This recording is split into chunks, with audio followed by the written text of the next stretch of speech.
ఇస్తాము అని బ్యాంకులో చెప్పినాం, మనం ప్రచారంలో చెప్పినాం. యాసంగి పంట రైతు బంధు పడుతుందంటే పోయినరు ఎన్నికల కమిషన్ కంప్లైంట్ ఇచ్చి అది ఆపిండ్రు. రైతు బంధు వేస్తామంటున్న వీళ్ళు ఆపాలని ఆపిండ్రు. ఆపుడే కాదు, ఇంకో మాట అన్నారు, ఏగో ఇప్పుడు వస్తే 10,000, మేము వచ్చినాక అయితే 15,000 వస్తాయి, మీకు ఎక్కువ పైసలు వస్తాయి అని మాట్లాడిండ్రా లేదా? మరి పడ్డాయే 15,000? ఆ 15 దిక్కు లేదు, పడే 10 చక్కగా పడతలేవు. మన కేసీఆర్ ఉండగా కట్టుకొత్తుతే పొద్దుగా లేసే వరకు సగం ఊరంతా ఫోన్లు మోగుతుండే ఒకటే నాడు మొగలే. ఇవాళ ఏమైంది?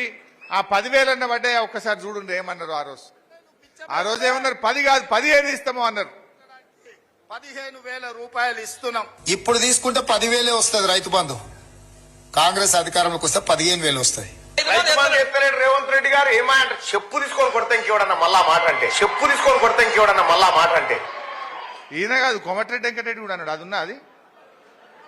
రైతు బంధు పడతలేదు అని అడిగితే ఎంత అసహనం అంటే, రైతు బంధు అడతావురాను నేను చెప్పుతో కొడతా అంటుండు. ఇప్పుడు ఎవరిని కొట్టాలో ప్రజలు చెప్తారు 4 రోజులు అయితే.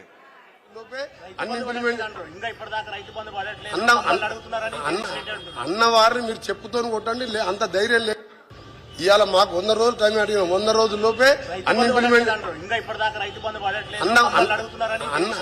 అన్నవారిని మీరు చెప్పుతో కొట్టండి, అంత ధైర్యం లేదు. అంటే వాడు 10,000 కాదు కదా 15,000 ఇస్తా అన్నాడు. 15,000 దిక్కే లేదు.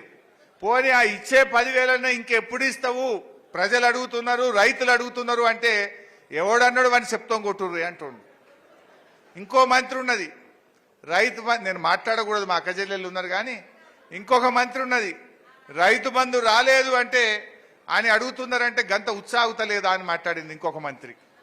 ఇగో ఇది కాంగ్రెస్ వాళ్ళ చరిత్ర. వాళ్ళ పరిపాలన ఎట్లుందంటే రైతు బంధు విషయంలో 15,000 కాదు కదా ఇచ్చే 10,000 కూడా ఇవ్వకపోగా ఒక అహంకారంతో మాట్లాడుతున్నారు.